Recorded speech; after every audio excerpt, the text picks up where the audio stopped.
On May 20th, 2026, Leroy Dean McGill was executed in Arizona. He had spent more than 21 years on death row for dousing a 20-year-old man in gasoline and setting him on fire inside a Phoenix apartment. But the reason Leroy ended up on death row started with something far smaller. Someone accused him of stealing a shotgun, and Leroy decided that was worth killing over. This is what happened. In the summer of 2002, Leroy was 39 years old and barely keeping his head above water. He and his girlfriend Yona were nearly homeless, temporarily staying with a friend in the Sunny Slope area of Phoenix. The two of them had recently been kicked out of a small one-bedroom duplex apartment a short walk away, owned by a man named Jack. That apartment was crowded. Jack had his own bedroom, but the rest of the space, the common room that doubled as a kitchen and living room, was shared by everyone else. 20-year-old Charles Perez and his girlfriend Nova Banta slept there.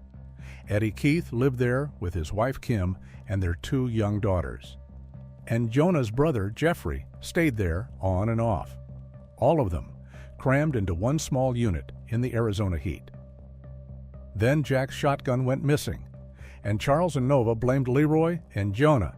That accusation made an already tense living situation worse, and Jack kicked the two of them out. They ended up at a friend's place a short walk from the duplex. But Leroy did not let it go. On the evening of July 12th, Leroy, Jonah, their friend, and a man named Justin Johnson spent the night at the house smoking marijuana they had bought from Charles earlier that day. Hours passed, and at around 3:30 in the morning, while the rest of the neighborhood was asleep, Leroy got up and walked to Jack's duplex. Outside, he ran into Eddie Keith, and what happened next was not the act of someone in a blind rage. Leroy told Eddie to get his wife and children out of the apartment. He said he was going to teach Charles and Jack a lesson, that nobody gets away with talking about him and Yona. Eddie pleaded with him not to do it. Leroy agreed to spare Jack, but he told Eddie it was too late for Charles. Then he warned him that he was the only person who knew about this, and if anyone said anything, Leroy would know who talked. And then he looked at Eddie and told him he had pretty little girls. Eddie grabbed his wife and his daughters and ran. Yona's brother Jeffrey let Leroy into the apartment. Inside, Charles and his girlfriend were sitting next to each other on a couch near the front door. Leroy looked at them and told Charles he shouldn't talk behind other people's backs. But neither of them got a chance to respond. Leroy poured gasoline over both of them and threw a lit match. But this was not ordinary gasoline. Before walking to that apartment, Leroy had mixed pieces of a styrofoam cup into the fuel. He believed it would create a thick paste-like substance that would cling to skin and be harder to put out. He had thought about this. He had prepared for it. And now Charles and Nova were covered in it. They were engulfed in flames almost instantly. Both of them ran screaming from the apartment. The fire tore through the duplex and spread into the adjoining unit. Jack and Jeffrey escaped from one side, and a woman named Mary Neer escaped from the other. First responders rushed Charles and Nova to the hospital. Both had third-degree burns covering more than 75% of their bodies. Charles Perez died the following day. He was 20 years old. After the fire, Leroy walked back to his friend's house, and at some point that night, he called the house and asked Jonah a single question: whether it smelled like burning flesh. Then he asked Justin Johnson, who was with him that night, if he was going to talk. He testified that someone in that house, either Leroy or Yona, threatened him with harm if he said anything to anyone. But Nova Banta survived.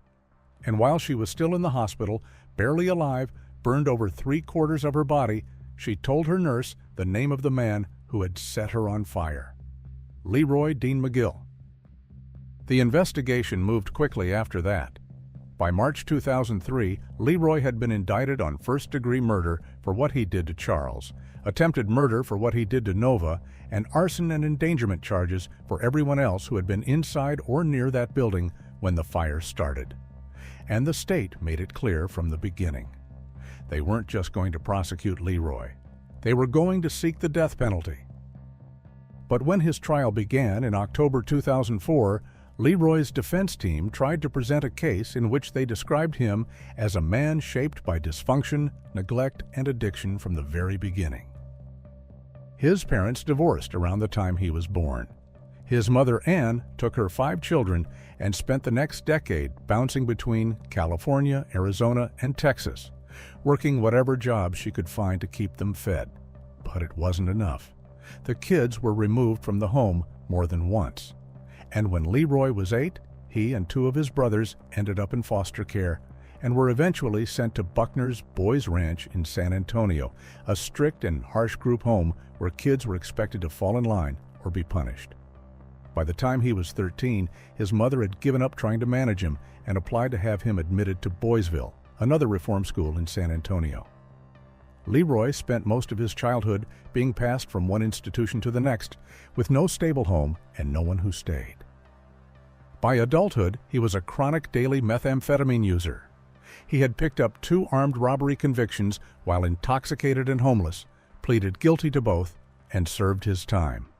After his release, something had actually changed. He reconnected with family. He held a job, and for a while it looked like Leroy might have turned a corner. But then he met Yonah Hardesty, and according to everyone who knew him, whatever stability he had rebuilt fell apart. Leroy's family described Yonah as one of the most evil people they had ever encountered in their lives. She enabled his drug use. She destabilized everything he had rebuilt. And according to the neuropsychologist who testified for the defense, when Yonah said jump, Leroy jumped. His childhood, marked by a neglectful and emotionally distant mother, had made him deeply susceptible to manipulation from women. His dependence on Yonah, combined with his methamphetamine addiction, had impaired his judgment in the weeks and months leading up to the night he walked back to that duplex. The jury heard all of it. The broken home, the reform schools, the addiction, the relationship, the expert testimony about cognitive function and substance abuse.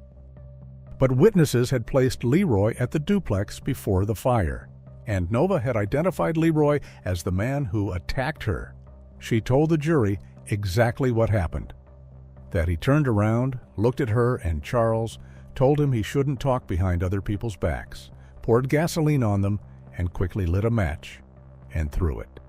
And then Nova showed the jury the injuries she still carried from that night.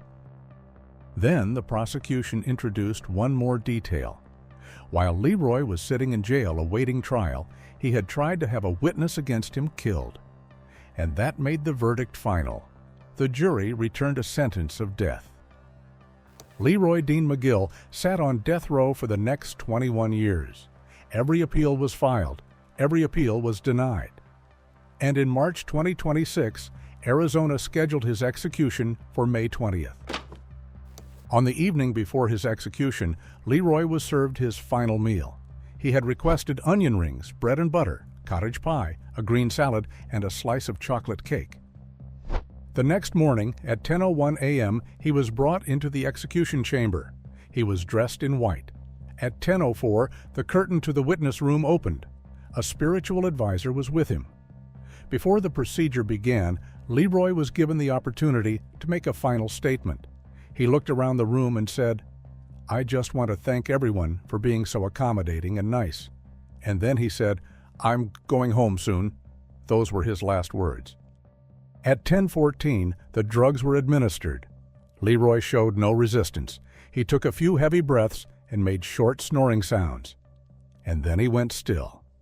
Leroy Dean McGill was pronounced dead at 10:26 a.m. He was 63 years old. He was the first person executed in Arizona in 2026. What do you think? Has justice been served? Let us know your thoughts in the comments.